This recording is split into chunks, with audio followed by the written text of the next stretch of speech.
영어과 팀장을 맡고 있는 이찬용입니다. 이제 올해 여기 그 페이지 그대로니까요. 이걸 굳이 안 보시더라도 페이지를 맨 마지막에 넣어놨거든요. 우선은 아이고 잠깐만요. 특징을 잠깐 말씀드리면, 이게 모든 과목들이 출제 경향이 바뀌었는데 제 영어도 좀 심하게 바뀌었습니다. 근데 바뀐 양상이 영어라는 거는 유형이 정해져 있기 때문에 19번, 20번, 21번에 배치되는 문제의 종류는 다 똑같아서 그런 게 바뀌었다는 게 아니라 출제 기조가 바뀌었는데, 이제 제가 이게 쉽게 출제하라고 이제 압박을 행사를 했기 때문에 지문의 내용을 어렵게 낼 수가 없어요. 그러니까 옛날에는 한 3문제 정도는 해설지를 읽어도 사실은 잘 이해가 안 가는 내용들이었어요. 해설지도. 근데 그 와중에도 근데 어떻게 맞추냐. 그냥 분위기 봐서 크게 대충 이런 내용이겠지 하고 해서도 잘하는 친구들은 내용은 이해 못해도 맞추기도 하고 그랬는데, 한 3문제 정도는 정말 까다로운 한글로 읽어도 뭔 소린지를 모르는 그런 게 나왔는데, 이제 이번 시험에는 그런 게 안 나왔습니다. 그래서 충분히 읽으면 다 이해 갈 만한 내용들인데, 그럼 어떻게 변별력을 줬냐면은 내용은 쉬워졌는데 변별력은 줘야 되잖아요. 그래서 어떻게 했냐면 선택지를 굉장히 헷갈리게 냈고요. 두 번째는 어휘 수준도 높은 수준이라고 말할 수는 없지만 지문의 요소 중요한 자리들에는 나름대로 수준이 높은 단어들을 썼고, 그리고 구문 전체가 아주 어려운 구문이라고는 할 수는 없지만 핵심적인 부분들에는 또 어려운 구문들이 들어있어서 그런 걸 잘 파악하지 않으면 고득점이 안 나오게 좀 출제를 했고, 어떻게 보면은 좀 약간 쪼잔하게 낸 게 아닌가 싶기도 하지만, 또 가만히 제가 이렇게 분석을 해보면 이게 최선이었겠구나 고민을 많이 하는 흔적이 역력하고요. 저는 그냥 개인적으로 최종적으로는 처음에 딱 읽고 나서는 학생들 진짜 못 풀었겠다 생각했는데, 나름 잘 낸 시험이라고 저는 이제 개인적으로는 결론을 내렸어요. 왜냐면은 그러니까 이런 친구들은 이제 고득점이 안 나오는데, 해석이 잘 안 되지만은 분위기를 봐서 대충 찍어서 맞추는 스타일로 고득점을 맞았던 학생들은 이번 시험에 굉장히 당황을 했습니다. 왜냐면은 잘 안 보여요. 분명히 주제 파악을 한 것 같은데 선지에 너무 헷갈린 게 몇 개씩 있는 거예요. 그래서 점수가 매우 안 좋게 나왔고, 1등급 커트라인을 지금, 그러니까 영어는 이제 1등급이 몇 %냐로 난이도를 재는데 지금 3%대로 예상하고 있어요. 그럼 여태까지 절대평가 통틀어서 가장 어려웠던 시험이었던 거죠. 3%에서 한 4% 사이. 그러니까 엄청 어려웠던 거죠. 근데 제가 왜 잘냈다고 생각을 했냐면, 지문이 쉽게 말해서 읽었는데 짜증나는 그런 지문이 아니에요. 다 괜찮은 지문들이에요. 그러니까 문제를 잘 냈다고도 말할 수 있죠. 그래서 중요한 거는 이제 이렇게 바뀐 기조 속에서 저희가 어떻게 준비를 해야 되는지에 대해서 토론을 많이 했고, 그래서 이제 제가 어떻게 이제 진행을 해야 될지는 좀 간단하게 말씀을 드릴 텐데, 우선 올해 이제 특징을 잠깐만 이제 보면, 영어 첫 페이지 보면은 전체적인 난이도는 작년 수능이나 6월에 비해서 상당히 어려웠다. 그리고 이제 중간에 제가 중요한 부분에는 이제 굵은 글씨하고 밑줄로 해놨는데, 제가 방금 말씀드린 거거든요. 중요 부분들의 복잡한 구문이 사용되었고, 어휘 수준이 전체적으로 굉장히 어려웠다 싶진 않지만 중상위 정도 되는 어휘들, 그 어휘들이 요소요소에 잘 출제가 돼서 어휘가 약한 친구들은 너무 어려웠던 거예요. 그리고 실제 이 시험은 좀 데미지가 상위권에 많이 갔을 거라고 저는 생각하는데, 왜냐면은 중위권이나 중하위권은 어쨌든 옛날부터도 주제를 정확하게 파악해서 맞추거나 한 건 아니었어요. 주제는 잘 파악이 안 되지만 핵심적인 어떤 좀 힌트가 될 만한 문장을 잘 잡아내서 그냥 약간은 반은 찍듯이, 그러다 영어 시험이라는 것이 대의 파악이 대부분이기 때문에 그 정도만 해도 맞추는 문제가 상당했는데, 이제 어쨌든 주제 파악은 어차피 잘 안 하고 했었기 때문에 3, 4등급, 5등급 아이들은 이 시험이 크게 바뀌었다거나 굉장히 어렵게 느껴졌다거나 이런 느낌은 아니었을 것 같아요.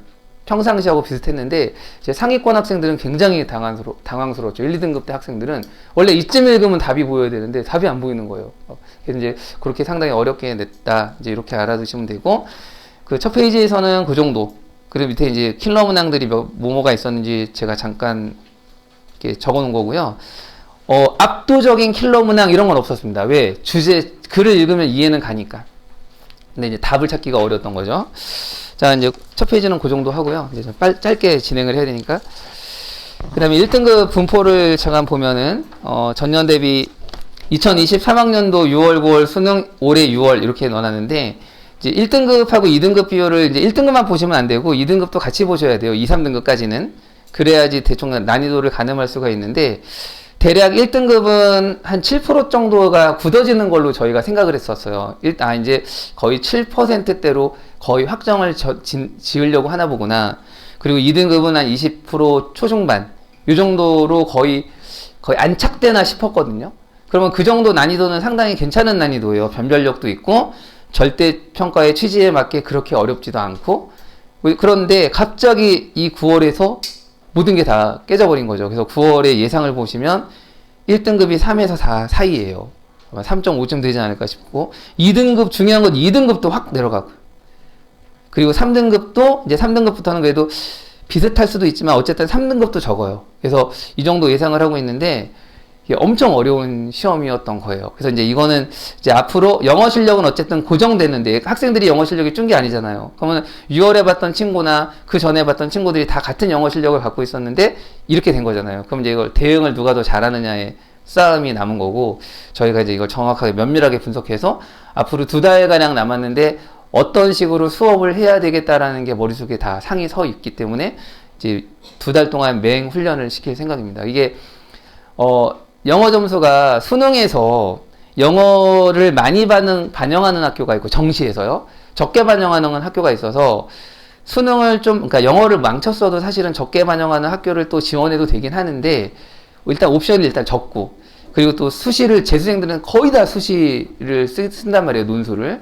최저의 항상 영어가 교두보였단 말이에요. 영어를 한 2등급 이상 맞아놓고 나머지 한두 개 망치더라도 최저를 맞춰서 이렇게 돼야 되는데 자칫하면 이 영어를 그렇게 삼지 못하게 생긴 상황이 된 거예요. 그래서 이제 약간 발등에 불이 떨어진 상태인데, 이제 제가 예측하는 건 뭐냐면 그 두 번째 그 다이아몬드 표시에 있지만, 그럼 이제 올해는 그러면 수능은 어떻게 나올 것이냐, 이렇게 나올 수는 없습니다. 이거는 국가의 취지와 안 맞는 거라서, 그럼 이제 이걸 난이도를 하향시켜야 되는 이제 압박을 받게 될 건데, 지문은 쉬워야 되고, 난이도 변별력은 주긴 줘야 되는데, 이렇게 어려우면 안 되고, 이제 낮추겠죠. 그런데 그 낮추는 게 정말 정교한 작업이고, 학생들이 어느 수준을 모르는지를 사실 교수진들이, 출제위원들이 정확하게 알지는 못합니다. 학생들은 이렇게 내면 어느 정도 맞겠구나를 섬세하게 알지는 못해서, 이제 두 가지로 점쳐볼 수가 있는데, 첫째는 제가 넣어놨는데, 난이도를 정교하게 정말 잘 조정해서 작년 수준으로 맞춘다거나,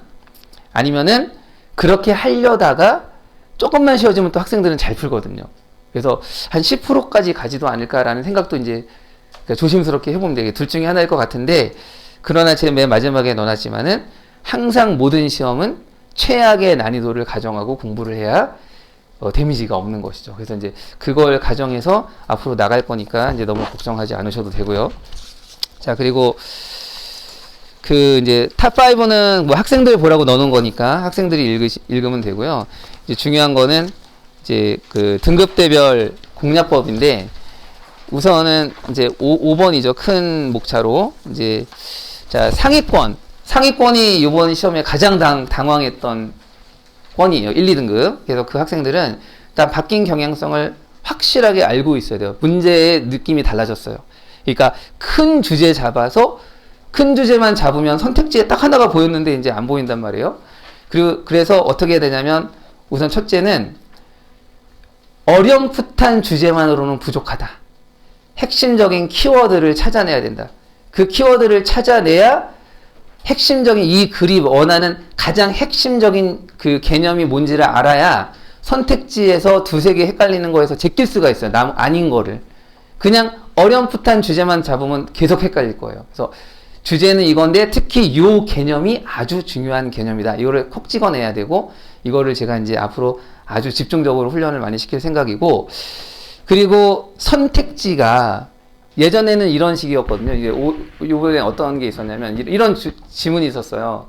너무 앞서가는, 이거 33번 되게 많이 틀린 문제인데, 너무 앞서가는 발견이나 발명은 과학에서 그 세상이 못 쫓아오니까 이제 세상의 인정을 못 받는 거예요. 너무 앞서가, 너무 이론이 너무 탁월하게 앞서가서 세상이 아직 못 쫓아와서 그러니까 인정을 못 받아서 몇십 년이 지나야지 그제서야 세상이 쫓아와야 인정을 받는다라는 주제예요. 이 정도 주제는 학생들은 어려운 게 아니에요. 뭐 국어나 국어 비문학이나 영어에서 이 정도의 수준은 학생들이 금방 이해를 하는데 문제는 뭐냐면 이제 이런 내용이에요. 이제 멘델의 유전 법칙이 이제 몇십 년이 지났어요. 인정을 못 받다가.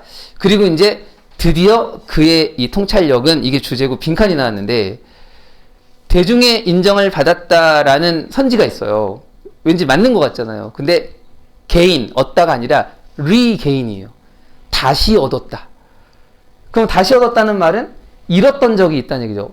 대중이 받아들였다가 뭔가의 이유로 다시 잃었다가 다시 얻었다는 느낌인데 그런 게 아니란 말이에요. 그러니까 이거는 그냥 처음으로 대중들의 인정을 이제 받은 거예요. 대중이든 과학계든. 근데 얘가 리게인 그거 못 보면은 답이 글로 손이 가죠. 그 1번도 그의 통찰력은 이제 캐치업이라는 따라잡다라는 단어가 본문에 계속 나오거든요. 근데 캐치업도 나오고 모던도 나오니까 학생들은 이거네 하고 또 1번으로 간단 말이에요. 근데 통찰력이 그 사람의 통찰력이 시대의 흐름을 따라간 게 아니라 반대가 된 거죠. 시대가 그의 통찰력을 이제 따라온 거라서. 그러니까 딱 분위기 보고 딱 가면 그냥 틀려버리는 거예요. 엄청 틀려요. 그게 이제 정답이 뭐였냐면 이제 한 발자국만 멀리 있다가 정답이었어요. 이거 엄청 틀리는 거죠. 이제 그런 식으로 되니까 선택지에 있는 단어들을 제끼는 훈련을 해야 돼요. 다른 단어는 다 본문에 있고 뭔가 맥이 맞는 단어라도 요 단어 때문에 이 선택지는 틀려. 이걸 해야 돼요. 그래서 이거를 특히 상위권들은 이걸 열심히 해줘야 돼서 집중적으로 이걸 훈련을 시킬 생각입니다. 자, 그리고 이제 중위권은 뭐냐면 어휘가요. 중위권의 학생들은 제가 이제 수업하면서 이제 문제풀이를 하면서 요소에 있는 중요한 단어나 수거들을 물어봤어요. 제 생각에 이거는 1등급 아이들이나 2등급은 충분히 알만한 단어들이라서 그런 반에 들어가서 안 물어봤는데, 그러니까 문과 입과의 두 번째 반 정도에 가서 물어봤단 말이에요.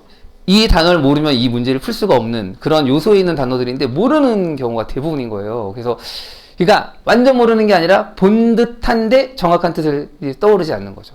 그래서 중위권 학생들은 일단 알고 있는 단어 수거를 철저하게 다져서 완전 내 것으로 만드는 게 되게 필수적이고, 물론 상위권이 해야 되는 그것도, 그러니까 상위권이 해야 될 거에 더해서 키워드 찾아내고 선택지 제끼는 거에 더해서 새로운 단어를 많이 알려고 하는 것보다는 기존에 알고 있던 단어들을 완벽하게 내 것으로 딱딱 떠오르게 만드는 과정이 중요하다라고 이제 생각을 하고, 그다음에 하위권 같은 경우에는 어차피 빈칸이나 순서 삽입은 잘 못 풀거든요. 시간이 별로 없어서. 그래서 하위권 같은 경우에는 그 외의 유형들, 일단 듣기 다 맞는 게 되게 중요하거든요. 3분의 1이에요. 그래서 듣기는 연습하면 무조건 다 맞아요. 그래서 듣기 다 맞고, 약간 쉬운 유형이라고 할 만한 거 싹 다 맞고, 뭐 이게 실용문이라든가 뭐 분위기, 신경 이런 거 다 맞고, 그리고 주제 제목에서 몇 개 맞고, 그러면 적어도 아무리 망쳐도 3등급까지는 아무리 망쳐도 갈 수 있거든요. 하위권 같은 경우에. 그리고 이제 좀 더 나중에 분발하면 2등급까지는. 그리고 2등급을 받으면은 영어에서는 최상위 대학을 가는 게 아니라면은 2등급 정도만 돼도 손해나는 게 없어요. 최저도 다 맞출 수 있고. 그러니까 그렇게 해서 저희가 이제 공부를 시킬 생각이니까, 이 출제 경향 완벽하게 분석됐고, 거기에 맞춰서 수업을 진행을 할 거예요. 그러니까 걱정하지 마시고, 이 시험 요번에 점수 갖고 너무 충격받으시지 마시고, 학생들 입장에서는 너무 당황스러웠어요. 이런 시험은 여태까지 아마 고1, 2, 3 통틀어서 이런 느낌으로 본 적은 별로 없었을 거거든요. 그래서 이제 격려해 주시고, 저희가 잘 대비할 테니까 너무 걱정 안 하셔도 됩니다. 자, 이제 다음은 국어과로 이제 넘기도록 하겠습니다. 감사합니다.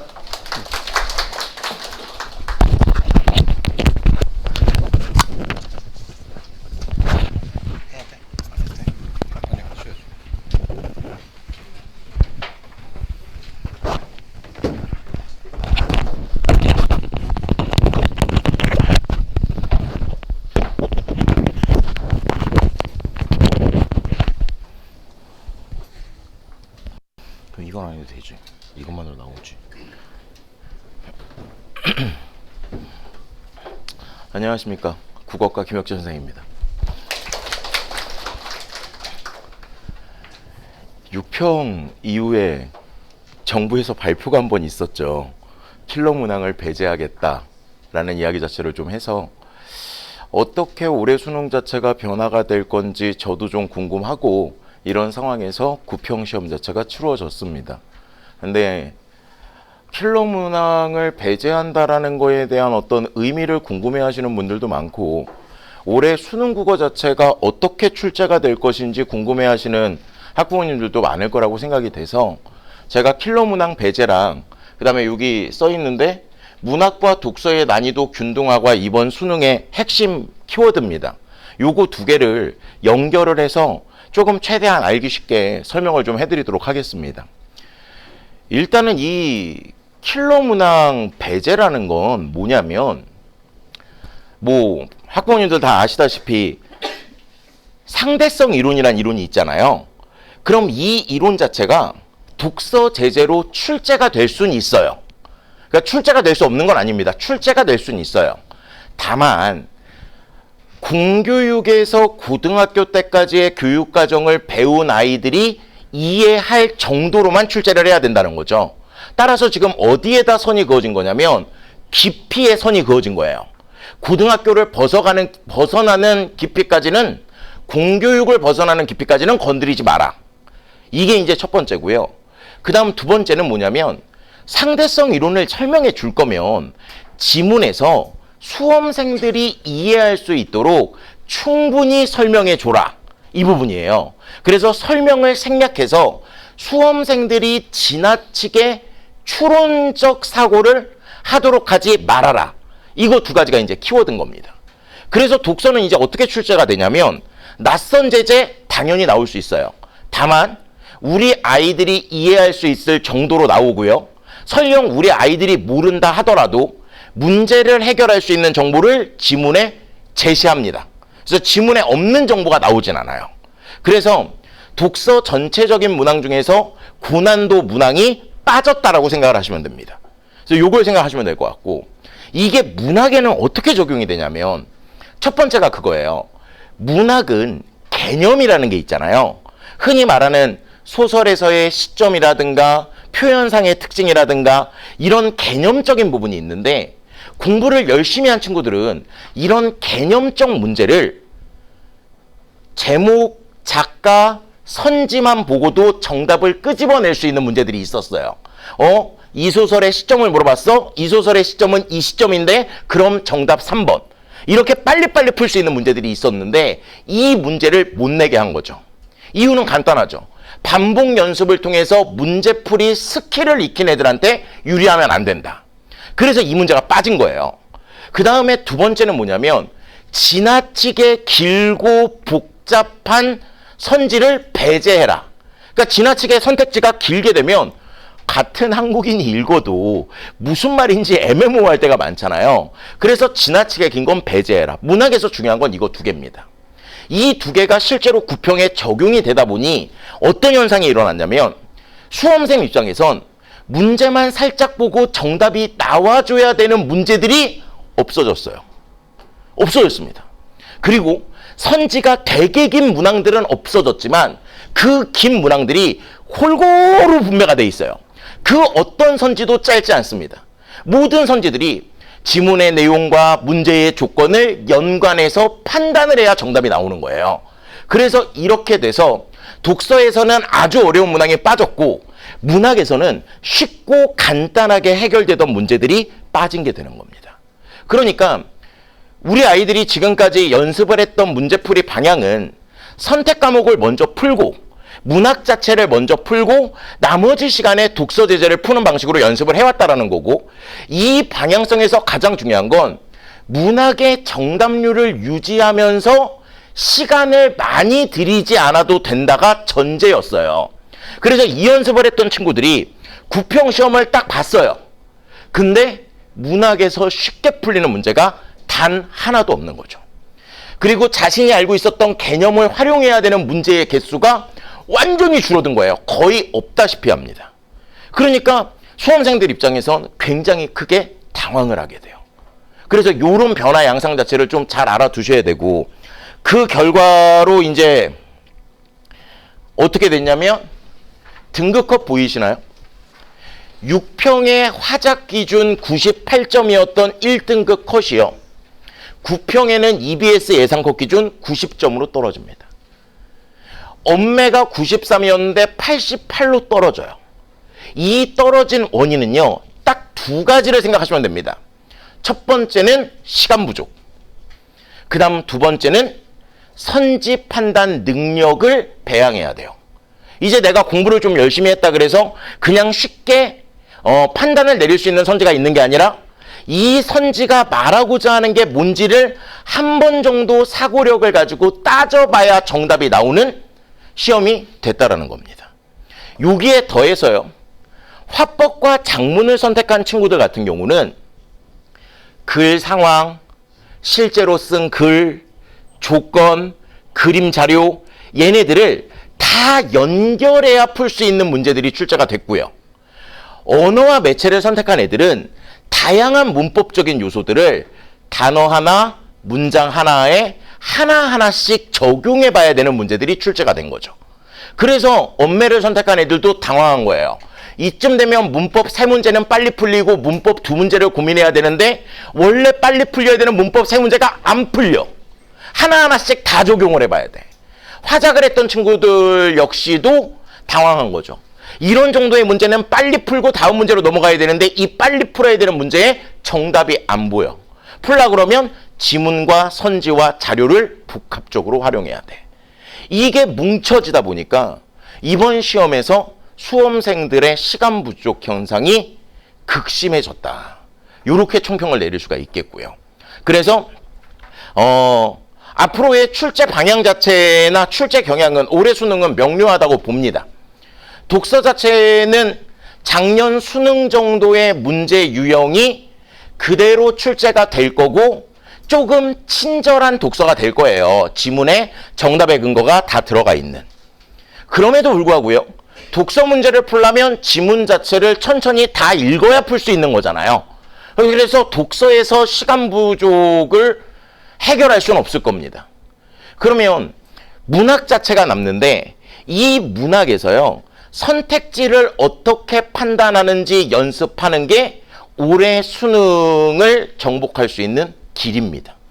그래서 요 시간관리 훈련 연습과 선지 판단 연습 자체가 굉장히 중요한 방향성이다라는 걸 부모님들도 좀 함께 아셨으면 좋겠고, 그 다음에 우리 애들 공부 열심히 하고 있거든요.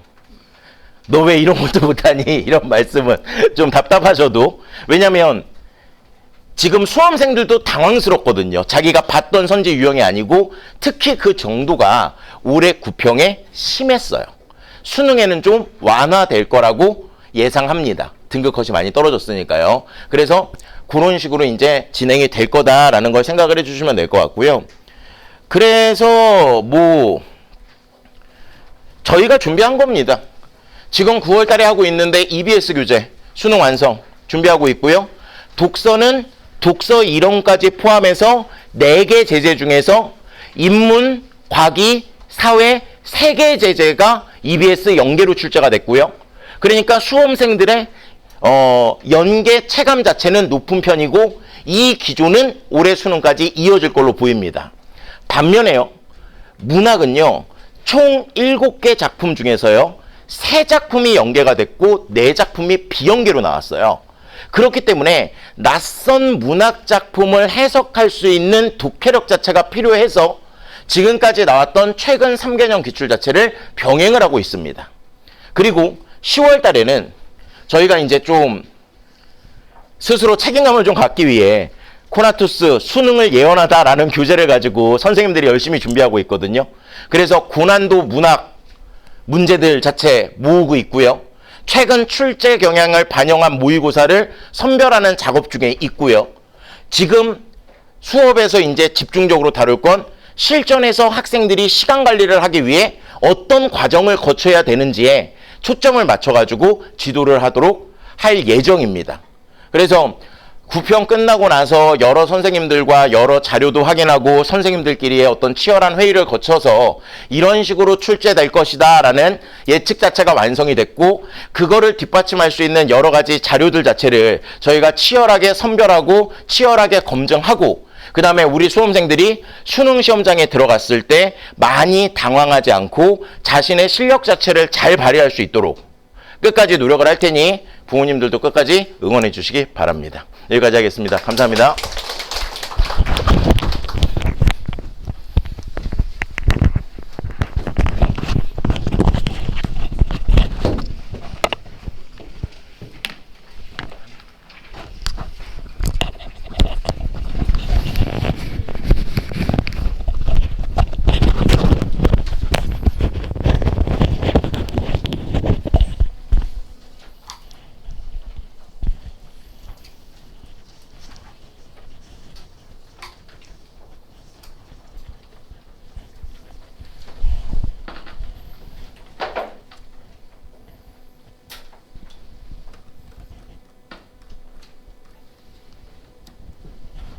예, 인사드리겠습니다. 쿼안투스 수학과 차재호 강사라고 합니다. 앞에서 이제 영어도 말씀해 주시고 이제 국어도 말씀해 주셨는데, 올해 구평의 결국 핵심 테마는 기존과의 차별성입니다. 수학도 그래서 기존과의 차별점이 많이 있는데, 특히나 이제 아마 자녀분들이 시험 보고 가서 얘기를 하거나 해서 들으셨을 때 뭐 이런 얘기를 많이 했을 거예요. 정말 킬러가 없다.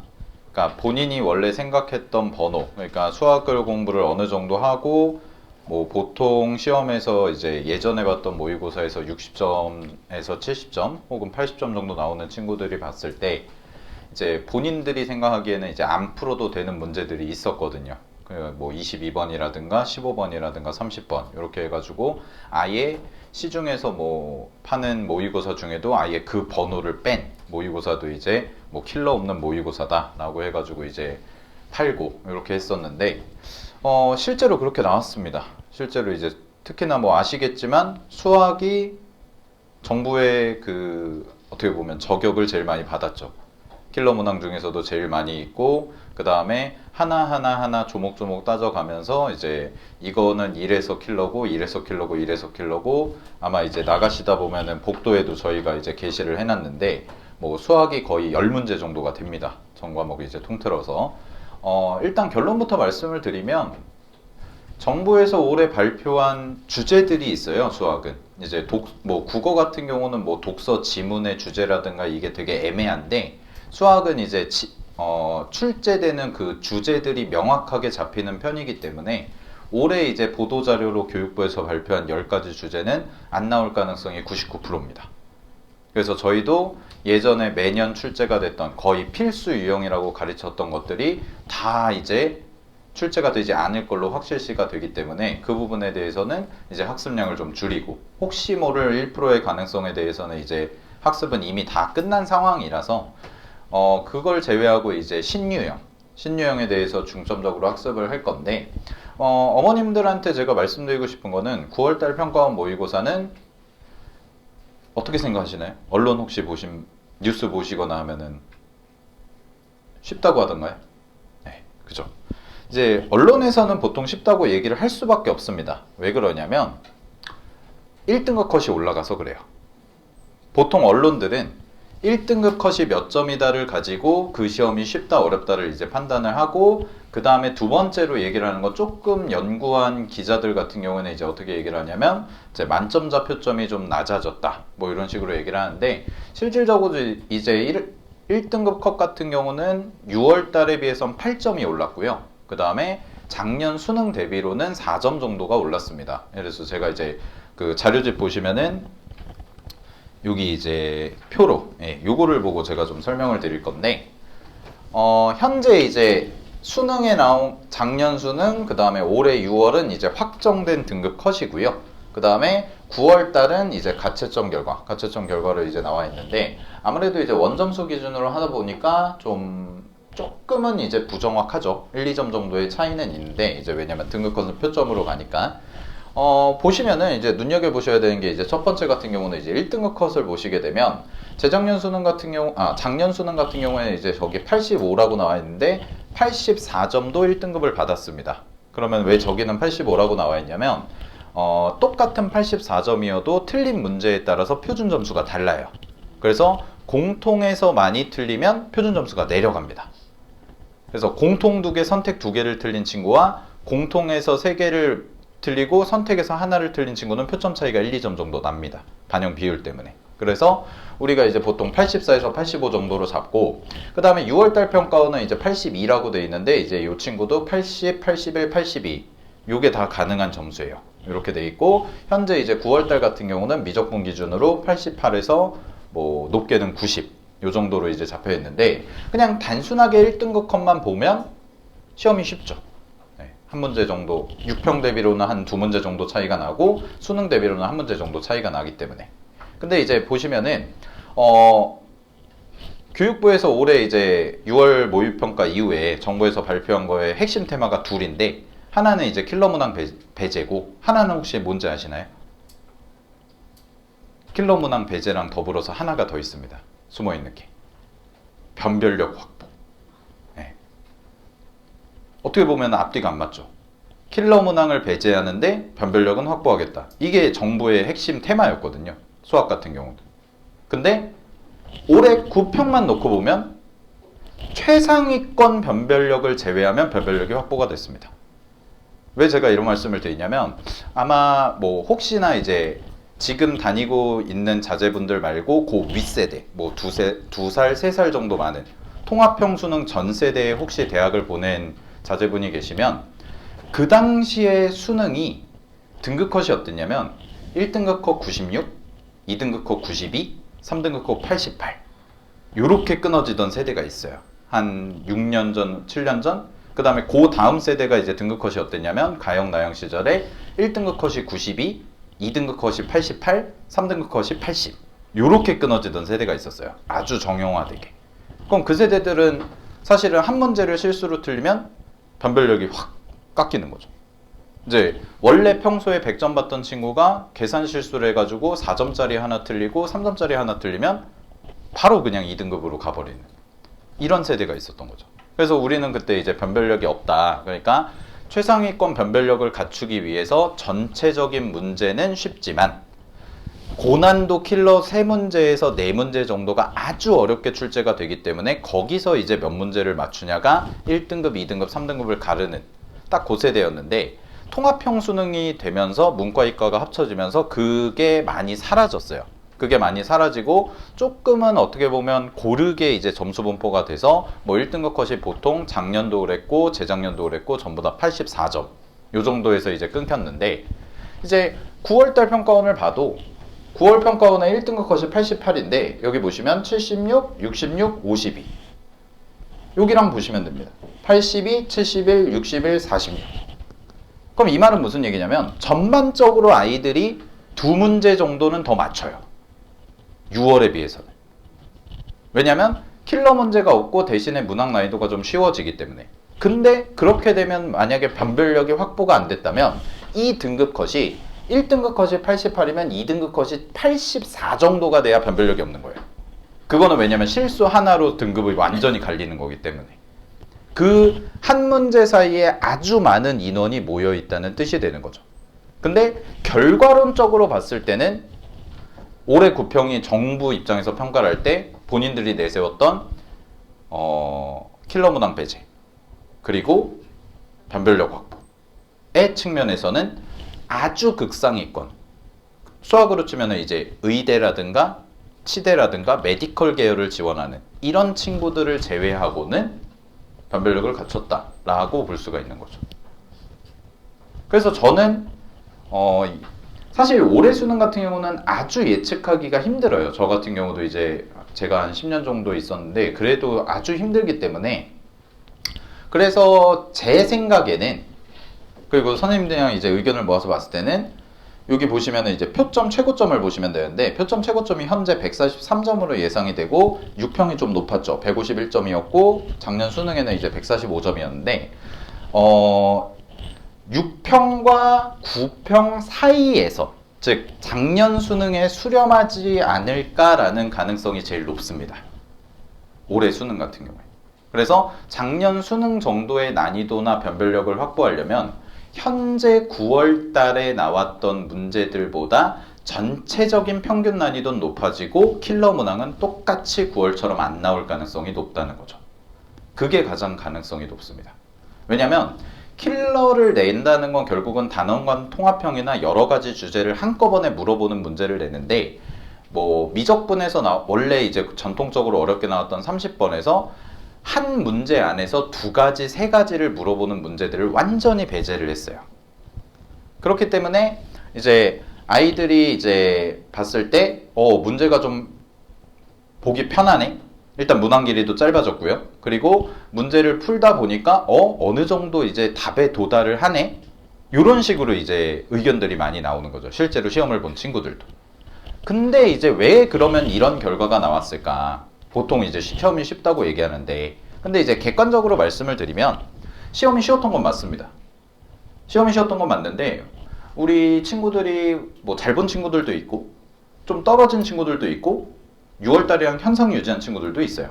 근데 왜 그럴까? 이제 보면 첫 번째는 본인이 원래 세워놨던 문제풀이 계획이랑 완전히 다르게 가다 보니까, 그러니까 뭐 예를 들어서 제가 원래 70점대 봤던 친구인데 저는 22번, 15번, 14번, 30번 이걸 풀 생각이 없었던 거죠, 원래. 근데 올해 이제 아마 혹시 관심 있으신 분들은 EBS 홈페이지나 이런 데 오답률 들어가 보시면 22번 정답률보다 객관식 13번 정답률이 더 낮아요. 참고로 말씀드리면 22번은 보통 정답률이 어떻게 나와야 정상이냐면 4%, 3%, 뭐 5%, 좀 높으면 8% 이래야 되는데 올해 22번 같은 경우는 정답률이 한 20% 중반대가 예상이 됩니다. 근데 제가 봤을 때는 아예 안 푼 친구들이 많아요. 그냥 손만 대면 풀 수 있는데 그거를 아예 시도조차 안 한 거죠. 이거는 내 거가 아니다. 그래서 그런 선입견들이 있다 보니까 아이들이 헤매고 문항을 이제 시험을 보는 중간에 말리고, 그래서 저는 이제 말렸다는 표현을 아이들한테 많이 해줬는데, 어머님들이 이제 집에서 얘기하실 때도 혹은 아버님들이 얘기하실 때도 수학은 더 이상 이제 선입견을 가지면 안 돼요. 어떤 문제가 어려울지 모릅니다. 흔히 말하는 9번, 10번이 이제 쉬운 4점이라고 지금까지 분류가 되어 왔는데 올해 수능에서 10번의 난이도가 제일 높을 수도 있어요. 그러면 이제 아이들을 어떻게 대비를 시킬 거냐? 그래서 제가 이제 특강 수업을 맡고 있는데, 제가 특강 9월 평가원이 끝나자마자 바로 뭘 했냐면 제가 기존에 갖고 있던 원래 수업하려고 했던 자료를 싹 다 갈아엎었어요. 이제 지금 시즌이면 모의고사 수업을 하거든요, 특강 같은 경우에는. 근데 특강 수업에서 그 모의고사를 쓸 필요가 없는 거예요. 왜냐면 전통적인 클래식한 포맷인데 그 클래식한 포맷이 완전히 깨졌기 때문에 오히려 아이들한테 그거를 훈련을 시키게 되면 오히려 혼란을 줄 수가 있다는 판단이 들어서 최대한 구평과 비슷하게 경향을 잡고, 그러면서도 조금 아이들이 봤을 때 시험장에서 겪을 수 있는 모든 시험지 구성을 한번 접하게 가고 해야겠구나. 기억, 니은, 디귿 문제가 있을 수도 있고 도형 문제가 있을 수도 있고 없을 수도 있고, 그러니까 아이들 입장에서 이제 예측이 안 되는 거죠. 그래서 그런 부분들을 많이 좀 깨주는 쪽으로 앞으로 남은 60여일 기간 동안에 진행을 하려고 합니다. 그래서 상위권 친구들, 현재 저는 이제 상위권 기준을 84점으로 잡는데 84점 이상 나오는 친구들 같은 경우에는 시험장에 가서 본인이 1번부터 30번까지 푸는데 막힘이 없어야 돼요. 올해 수능이 만약에 구평처럼 나온다면 가능합니다. 중간중간에 막히는 문제가 없어야 됩니다. 그래야 96, 100 요 정도를 노려볼 수가 있고, 그 다음에 이제 중위권 기준을 저는 60에서 84로 잡는데 60점 이상에서 84점 이상 친구들은 중간에서 중상 난이도 되는 정도를 정말 많이 풀어봐야 돼요.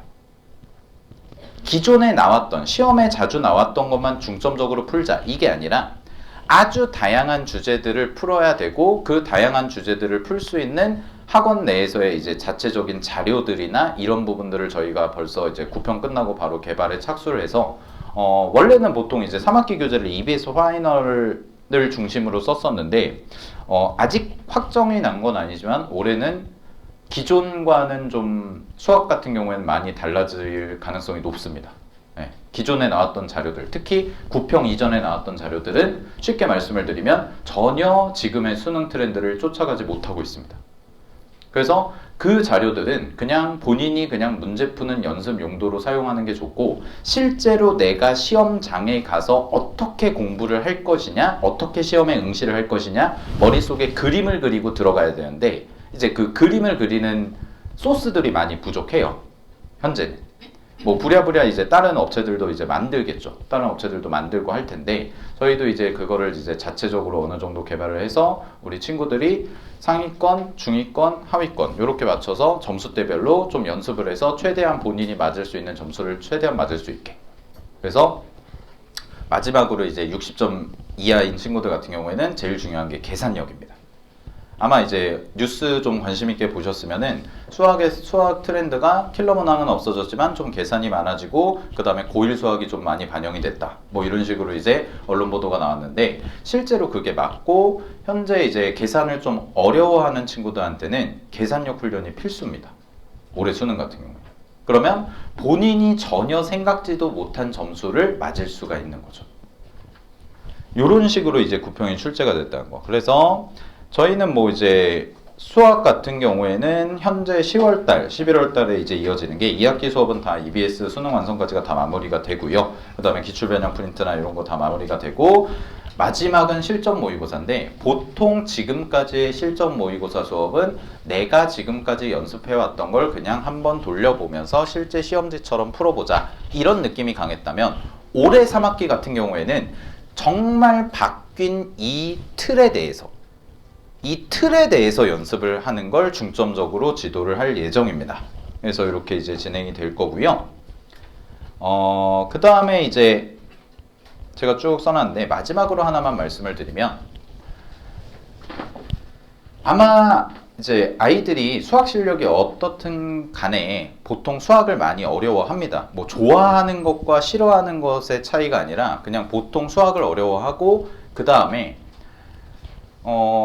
객관적으로 정말 말씀을 드리면, 예전에 킬러 문항이 있을 때는 좀 초등학교 때부터 중학교, 고등학교를 거쳐오면서 좀 이렇게 켜켜이 쌓여온 그 수학적 사고력이 발휘가 되어야지만 풀 수 있는 문제들이 있었습니다. 제가 말씀드린 건 1년을 열심히, 정말 열심히 공부해도 결국은 그 문제를 못 맞추는 거죠. 그러면서 아이들이 처음에 시작했던 게 뭐 예를 들어서 60점에서 시작을 했는데 60점에서 80점까지 갔다가 80점에서 88까지 갔는데, 이제 88에서 100으로 가는 거에 대해서 굉장히 벽을 많이 느껴요. 선생님, 저는 문제를 봐도 항상 머릿속에서 이게 생각이 안 떠올라요. 이 생각을 어떻게 하죠? 해설지에선 이렇게 얘기하는데 어떻게 해야 되나요? 노력으로는 88을 가요.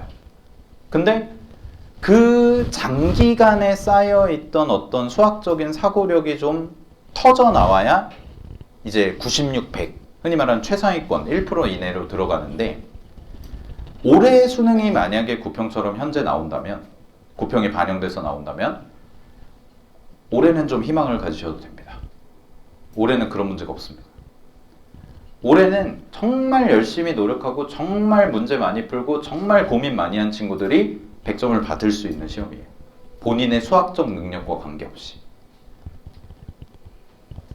그래서 저는 어떻게 보면은 지금 특히 이제 문과 친구들이 수학에 기가 많이 죽어 있거든요.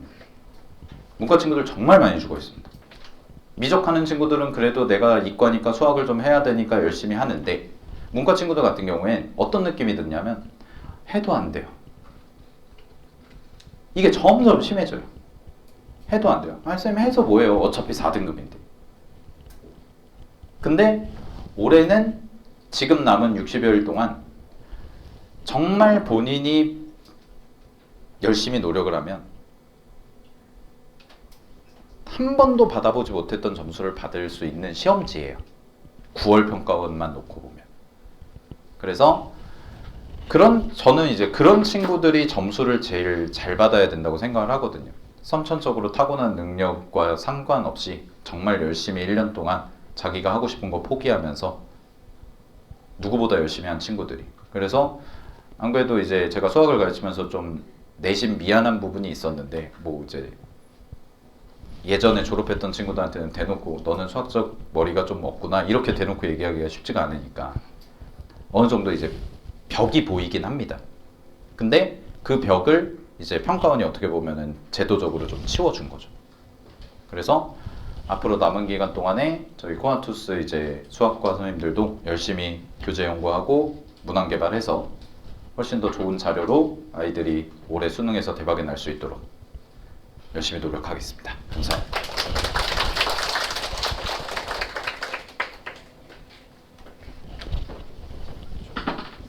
예.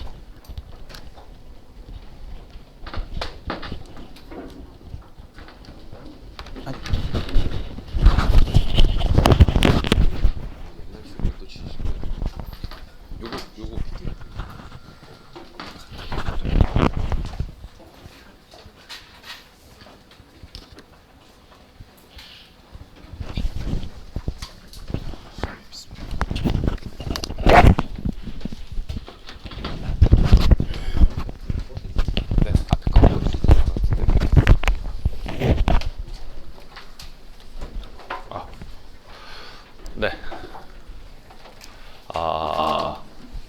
마이크가 좀 불안정한데 제가 좀 크게 말씀드리겠습니다. 네. 자, 김세영이라고 합니다. 반갑습니다. 오늘